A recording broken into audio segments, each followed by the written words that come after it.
कर्ण और अर्जुन की प्रतिद्वंद्विता महाभारत के महाकाव्य में सबसे प्रमुख और चर्चित घटनाओं में से एक है। यह संघर्ष केवल व्यक्तिगत प्रतिस्पर्धा का प्रतीक नहीं है, बल्कि इसके पीछे गहरे सांस्कृतिक, सामाजिक और नैतिक प्रश्न भी निहित हैं। महाभारत का यह अध्याय न केवल युद्ध कौशल और वीरता की कहानियों को सामने लाता है, बल्कि यह मानव मनोविज्ञान और धैर्य की भी गहराई से पड़ताल करता है। कर्ण का चरित्र, कर्ण का जीवन संघर्षों से भरा हुआ था। सूर्यदेव और कुंती के पुत्र होते हुए भी वह जन्म से ही अपने अधिकारों से वंचित था। कर्ण को उसकी मां ने जन्म के तुरंत बाद त्याग दिया था, जिसके परिणाम स्वरूप उसे सूत परिवार में पाला गया। कर्ण की यह जन्म कुंडली उसे सामाजिक रूप से एक सूत पुत्र के रूप में परिभाषित करती है, जबकि उसके भीतर राजसी खून बह रहा था। इस सामाजिक असमानता ने कर्ण के मन में गहरी पीड़ा और असंतोष को जन्म दिया, जिसे उसने जीवन भर अपने कर्म और संघर्ष के माध्यम से दूर करने का प्रयास किया। कर्ण ने अपनी पहचान बनाने और अपनी क्षमता साबित करने के लिए कठिन संघर्ष किया, लेकिन उसे हमेशा उसकी जाति और उत्पत्ति के कारण अपमानित किया गया। यहां तक कि द्रोणाचार्य ने भी उसे अपने शिष्य के रूप में स्वीकार नहीं किया, क्योंकि वह सूत पुत्र था। लेकिन कर्ण ने हार नहीं मानी और परशुराम से शिक्षा प्राप्त कर धनुर्विद्या में निपुणता हासिल की। कर्ण की सबसे बड़ी त्रासदी यह थी कि उसे हमेशा अपने जीवन में यह महसूस होता रहा कि वह अपनी वास्तविक पहचान और अधिकारों से वंचित है। अर्जुन का चरित्र, अर्जुन पांडवों में से तीसरे भाई को एक आदर्श योद्धा और धर्म का प्रतीक माना जाता है। वह द्रोणाचार्य के प्रिय शिष्य थे और उनकी शिक्षा में सबसे निपुण थे। अर्जुन का जीवन सापेक्षिक रूप से अधिक सुविधाजनक और समृद्ध था। उन्हें राजकुमार का दर्जा प्राप्त था और उनका जीवन प्रारंभ से ही धन और वैभव से भरा हुआ था। अर्जुन की निपुणता और वीरता में कोई संदेह नहीं था, लेकिन उनके जीवन में संघर्ष उतने तीव्र नहीं थे जितने कि कर्ण के। अर्जुन को हमेशा अपने भाइयों और गुरु का समर्थन मिला और उन्होंने कई असंभव कार्यों को सफलतापूर्वक पूरा किया। चाहे वह द्रौपदी का स्वयंवर हो, इंद्रप्रस्थ का निर्माण हो या कुरुक्षेत्र का युद्ध हो, अर्जुन ने हमेशा अपनी योग्यता साबित की। उनकी सबसे बड़ी ताकत उनकी ध्यान केंद्रित करने की क्षमता और धर्म के प्रति उनकी निष्ठा थी। अर्जुन के जीवन का उद्देश्य केवल युद्ध जीतना नहीं था, बल्कि धर्म की रक्षा करना और अधर्म का नाश करना था। प्रतिद्वंद्विता का आरंभ।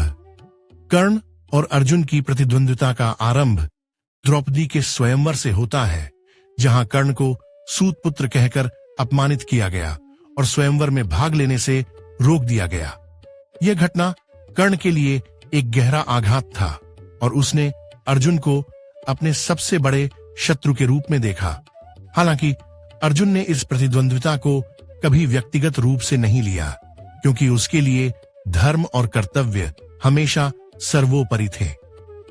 कर्ण ने अर्जुन को हराने और अपनी श्रेष्ठता साबित करने का प्रण लिया।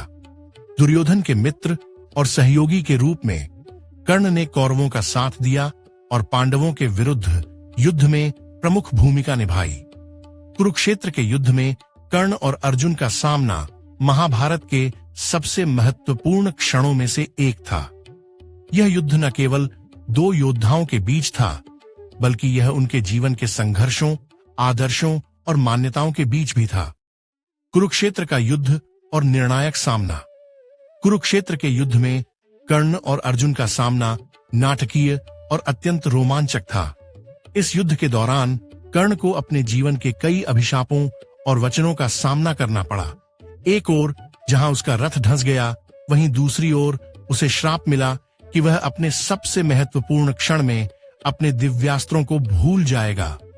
यह त्रासदीपूर्ण स्थिति कर्ण की असहायता को दर्शाती है, जबकि अर्जुन पूरी तरह से श्री कृष्ण के मार्गदर्शन में था। इस युद्ध में कर्ण की वीरता और युद्ध कौशल की जितनी प्रशंसा की जाए कम है, लेकिन भाग्य ने हमेशा उसकी राह में बाधाएं डाली। अर्जुन ने धर्म और न्याय का पालन करते हुए कर्ण का वध किया, लेकिन यह विजय भी अर्जुन के लिए आसान नहीं थी। यह युद्ध दोनों योद्धाओं के लिए न केवल शारीरिक बल्कि मानसिक और भावनात्मक संघर्ष का प्रतीक था। नैतिक और सांस्कृतिक प्रश्न। कर्ण और अर्जुन की प्रतिद्वंद्विता कई नैतिक और सांस्कृतिक प्रश्नों को जन्म देती है। क्या कर्ण वाकई अधर्मी था, या वह समाज और परिस्थितियों का शिकार था? क्या अर्जुन की विजय केवल उसकी निपुणता का परिणाम थी, या उसे ईश्वरीय संरक्षण का लाभ मिला? इस संघर्ष में कौन सही था और कौन गलत? यह प्रश्न सदियों से विचारकों और पाठकों को मंथन करने पर मजबूर करता रहा है। कर्ण और अर्जुन की प्रतिद्वंद्विता महाभारत के अंतःस्थल को दर्शाती है, जिसमें जीवन के विभिन्न पहलुओं और जटिलताओं को उजागर किया गया है। यह संघर्ष न केवल युद्ध के मैदान में लड़ा गया, बल्कि यह प्रत्येक व्यक्ति के मन में चलने वाले आंतरिक युद्ध का भी प्रतीक है।